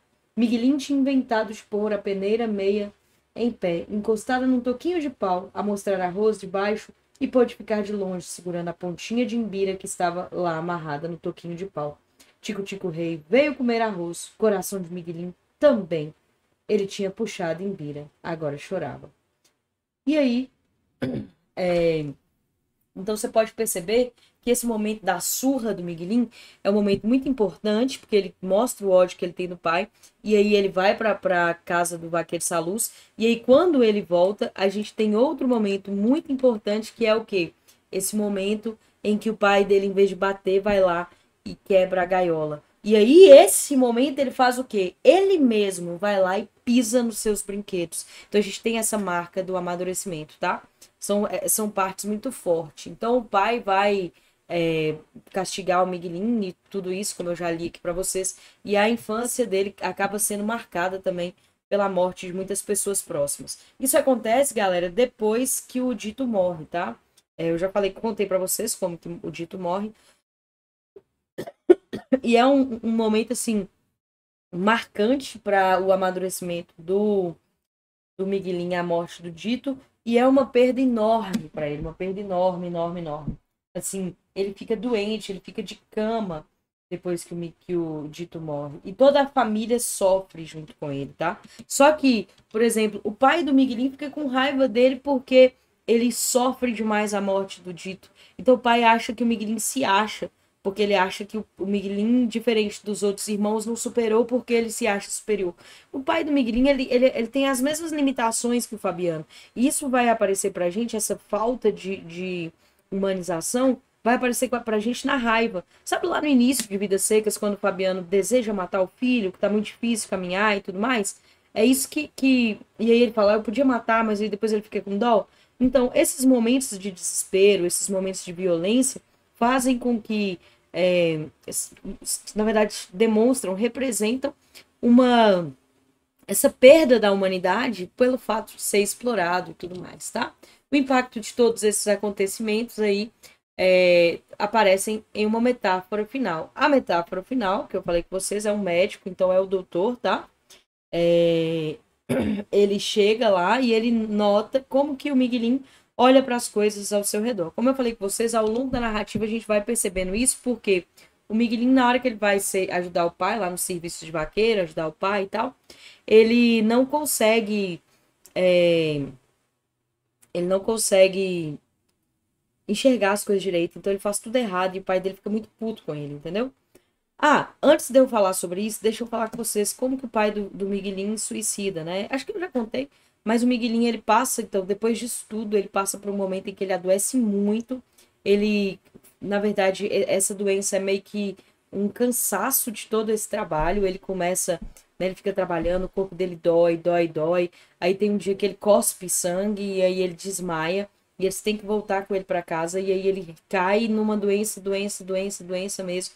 E ele fica aí muitos dias de cama, quase morrendo. E nesse meio termo em que ele tá muito doente, com febre, com isso, com aquilo, quase morrendo, ele fica sabendo pela mãe que o pai dele matou um cara lá do Mutum e que estava sumido, porque ele tinha matado esse cara. E aí depois, mais pra frente, a avó Isidra, que sempre ficava lá rezando, a avó Isidra vai mostrar muito essa questão, né, da fé. A fé é outra temática universal que vai aparecer muito, porque a avó Isidra, em um momento, né, eles falaram que eles contam da chuva e tudo mais, ele fala que o Miguelinho era um menino de fé, e aí a então a questão da fé, a questão da família inteira rezar junto o terço, principalmente para tentar tirar o mal, né, da doença e tudo mais, tudo isso aparece aí. E aí a avó Isidra fala com ele, olha, o seu pai morreu, foi encontrado, o seu pai suicidou, e aí ele descobre disso. E quando isso acontece, o tio Terês volta. O tio Terês, que não ficou sabendo da morte do Dito, porque estava trabalhando lá para as bandas da Bahia, o tio Terês volta e vai ajudar a mãe e a família nas coisas. O tio Terês é que trabalha, que faz o trabalho e fica com a mãe, tá? E aí, quando a família tá assim, que o dito que o Miguelinho melhora e tudo mais, e as coisas estão se encaminhando, chega esse doutor. E esse doutor, percebendo que o Miguelinho fica assim, ele oferece pro Miguelinho os óculos. E aí, quando o Miguelinho põe os óculos, ele enxerga, né? Quer ver? Deixa eu ver se eu acho o trecho aqui para vocês. Deixa eu ver se eu acho o trechinho aqui. O pai dele, né? Ele vai atrás do Dito. Aqui já tá em Manuelzão, Manuelzão. Aí, ó. Aqui a parte do Liovaldo falando, as besteiras lá da cabacinha, tem aqui. Cadê o pai? Aqui, ó. Olha lá. E Miguelinho olhou para todos, com tanta força, saiu lá fora, olhou os matos escuros de cima do morro, aqui a casa, a cerca de Feijão Bravo e São Caetano, o céu, o curral, o quintal, os olhos redondos e os vidros altos da manhã. Olhou mais longe, o gado pastando perto do brejo, florido de São José como um algodão. O verde dos buritis na primeira vereda. O mutum era bonito, agora ele sabia. Olhou Mantina, que gostava de ver de óculos, batia palmas de mão e gritava: Cena, Corinta! Olhou o redondo das pedrinhas debaixo do genipapeiro. Olhava mais ainda, era para a mãe. Drelina era bonita, a Chica, Tomezinho, sorriu para o tio Terês. Tio Terês, o senhor parece com o pai. Todos choravam. O doutor limpou a goela e disse: Não sei. Quando eu tiro esses óculos tão forte, até meus olhos se enchem d'água. Miguelinho entregou a ele os óculos outra vez. Um soluçozinho veio. Dito e a Cuca Pingo de Ouro. Cuca Pingo de Ouro era aquela cachorrinha, aquela cadelinha que eu falei com vocês. Tem essa ligação aí com a baleia, tá, galera? Sempre alegre, Miguelinho. Nem sabia o que era alegria e tristeza. Mãe o beijava, a Rosa punha-lhe doces de leite nas algibeiras para a viagem. O Paco-Paco falava alto, falava. Né? O Paco-Paco é um papagaio que aprendeu, né? A Rosa ensina ele a falar Miguelinho, Miguelinho, me dá um beijinho. Me dá um beijinho. E aí o Dito tinha um pouquinho de inveja, porque o Paco-Paco nunca conseguiu falar Dito, Expedito. E aí no meio e aí a questão do papagaio, que também aparece lá em Vidas Secas, né? E aí, no meio, depois da morte do Dito, um dia do nada, o Paco-Paco fala Dito, Expedito, Dito, Expedito. E aí a gente tem toda essa questão do Dito, né? Quando o Dito tá morrendo, ele fala com o Miguelinho sobre essa grande lição da vida, né? Que era o quê? Sempre ser alegre, sempre alegre, sempre alegre. E aí, quando o Dito, o Miguelinho tá quase morrendo também, um dos. Acho que é o seu Aristeu, um dos curandeiros que vai lá falar com ele, fala isso com ele também, sabe? Fala, olha, o que você tem que ser é sempre alegre, sempre pra cima, lembra disso. Esses mal súbitos que chegam ao Miguelinho sempre são associados a momentos de crescimento, de amadurecimento, de tristeza muito grande, sabe? E aí o Miguelinho ia embora com o Dr. José Lourenço, né? E essa última parte é ele indo embora do Mutum e colocando os óculos e vendo o mundo e abraçando tudo. Então, assim, é quando ele descobre realmente como que o Mutum era bonito. Galera, é uma obra, assim, gigante de... Não só gigante de... Não gigante de tamanho, né? Claro. Mas uma obra gigante, assim, de uma reflexão tão intensa e tão complexa sobre a vida e sobre o ser humano e sobre tudo. Na verdade, as duas obras que foram indicadas para vocês são obras maravilhosas. E se eu fosse vocês, eu não perderia a oportunidade de ler essas duas obras. Caso vocês queiram o PDF das obras, podem entrar em contato comigo, porque aí a gente faz bonitinho. Eu mando para vocês o PDF das obras, eu mando tudo bonitinho para vocês, tá bom? Vamos fazer umas questõezinhas para a gente ver aí, para vocês pegarem amanhã. Então vamos lá. Assinale com V, verdadeiro ou F, falso, as seguintes afirmações sobre sentimentos de personagens de campo geral da obra Manuelzão e Miguelinho de Guimarães Rosa. Miguelinho odiava seu pai pela violência das suas surras e castigos que ele impunha. Mandar embora a cadela, né, que a gente falou aí agora, da Pingo de Ouro, ou soltar os passarinhos que estavam nas gaiolas. Então, pensa aí, você vai colocar verdadeiro ou falso, a gente vai voltar aí. As rezas da avó e os feitiços de Mantina, enfim, surtiram efeito. Miguelinho passou a se sentir culpado pela morte do irmão. Tá, galera? Na narrativa não tem nada disso. Ele não se sente culpado pela morte do irmão, mas ele sente uma saudade enorme do Dito. Isso é de fato, tá? Miguelinho desejou sair do Mutum, mas com a ajuda dos óculos do doutor, acabou finalmente descobrindo que se tratava de um lugar bonito. Ele chega, né?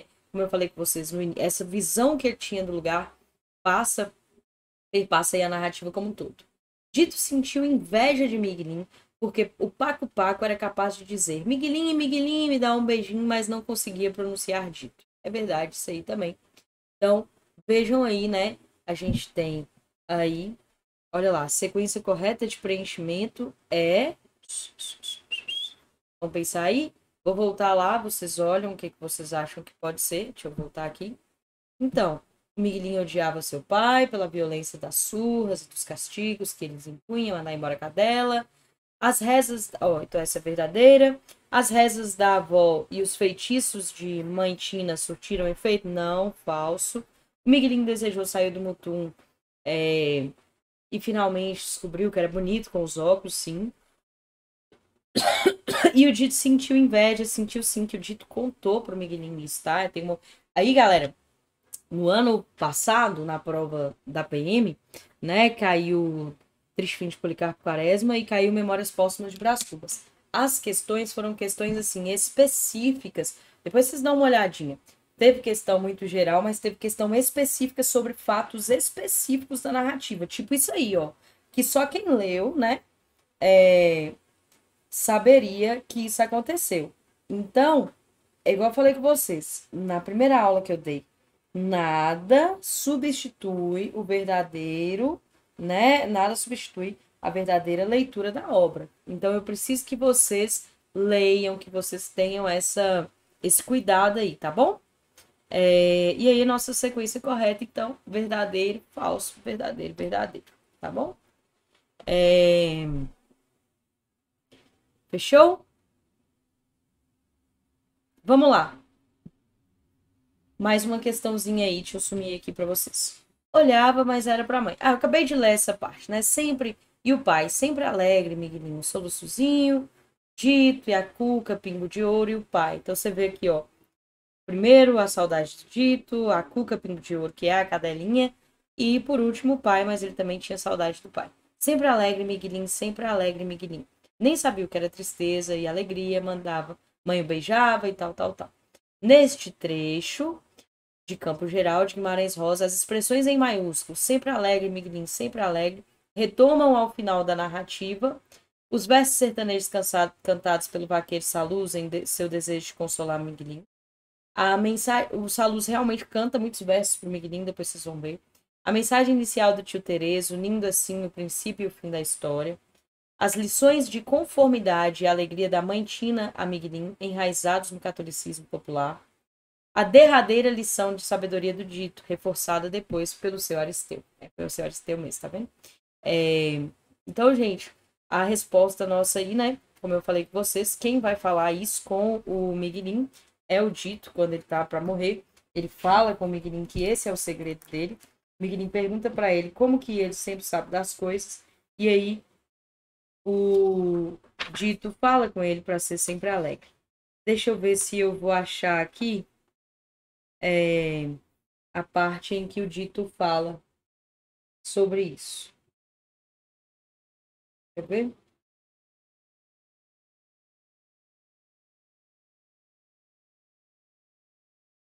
Deixa eu ver. Aqui, ó. Vou ler para vocês. Achei. Para vocês saberem aqui, ó. Miguelinho, Miguelinho, vou ensinar o que agora eu sei demais. É que a gente pode ficar sempre alegre. Alegre, alegre mesmo, com toda coisa ruim que acontece acontecendo. A gente deve de poder ficar, então, mais alegre por dentro. Tá vendo? E o Dito quis rir para Miguelinho, mas o Miguelinho chorava aos gritos, sufocava. Os outros vieram, puxaram o Miguelinho de lá. Miguelinho doidava de não chorar mais e de correr por um socorro. Correu para o oratório e teve medo dos que ainda estavam rezando. Correu para o pátio, chorando no meio dos cachorros. Mãe Tina caminhava ao redor da casa, resmungando coisas na linguagem. Ela também sentia pelo estado de Dito. Ele vai morrer, Mãe Tina? Ela pegou na mão dele e levou o Miguelinho. Mas ele mesmo queria andar mais depressa. Entraram na crescente, lá onde dormia, estava escuro. Faz um feitiço para ele não morrer, Mãe Tina. Faz todos os feitiços depressa que você sabe. Mas aí, no voo do instante, ele sentiu uma coisinha caindo em seu coração e adivinhou que era tarde, que nada mais adiantava. Escutou os que choravam e exclamava lá dentro de casa. Correu outra vez, nem soluçava mais, só sem querer dava aqueles suspiros fundos, drelina branca como pedras de sal. Miguelinho, o Ditinho, morreu. Miguelinho entrou empurrando os outros. O que foi feito uma loucura, ele naquele momento sentiu. Parecia mais uma repetida esperança. O dito morto era a mesma coisa do dito vivo. Miguelinho pegou na mãozinha morta dele. Soluçava de engasgar, sentia as lágrimas quentes, maiores do que os olhos. Dito, Dito! Então se levantou, veio de lá, mordia a boca. E aí, a gente, nossa, muito triste, galera. Mas aí, essa foi a última coisa que o Miguelinho, que o Dito falou com o Miguelinho, dessa questão dele sempre ser alegre, independente da coisa que acontecia com ele. Gente, é muito bonito esse livro, é muito bonito. Leiam, leiam, tá bom? Eu mando pra vocês o PDF, mas lê, pelo amor de Deus. Então, assim, e vocês viram essas questões que eu coloquei aqui pra vocês, são pra mostrar que pode acontecer de uma questão, perguntar coisas mesmo da narrativa. Então, por isso que é importante você ler mesmo, sabe? E aí, nossa resposta aí, letra D, de Jeans, a derradeira lição da sabedoria do dito, depois reforçada pelo Sr. Aristeu no momento em que o Miguelinho tá lá doente, quase morrendo, tá? E aí ele fica sabendo do pai e tudo mais, e aí o Sr. Aristeu fala e ele lembra do dito, ele lembra dessa missão, dessa lição que o dito trouxe para ele. Tá bom, galera? Então, assim, vamos ficar espertas. Vamos lá, então, para a próxima questão. Considere atentamente as seguintes afirmações sobre a novela Campo Geral de Guimarães Rosa. A sabedoria precoce do pequeno dito é decisiva para o aprendizado de Miguelim, seja nas experiências imediatas do cotidiano, seja na investigação do valor e do sentido profundo dessas experiências. Então, por meio da personagem Miguelim, o autor nos mostra que a vida rústica do sertanejo é pobre como experiência, o que pode ser compensado pela imaginação poética de quem sabe desligar-se daquela vida. No momento final da narrativa, é em sentido literal e simbólico que um novo mundo se revela para Miguelim. Mundo que também se abre para uma vida de novas experiências. Galera, então olha lá. A leitura atenta da novela permite concluir que apenas... Aí vamos lá. A sabedoria precoce do dito é decisiva para a aprendizagem do Miguelim. Isso é verdade. Seja nas experiências imediatas do cotidiano, seja na investigação do valor sentido das coisas dessas experiências. Isso é verdadeira e verdadeiríssimo. A personagem Miguelinho, o autor mostra que a vida rústica do sertanejo é pobre como experiência? Não.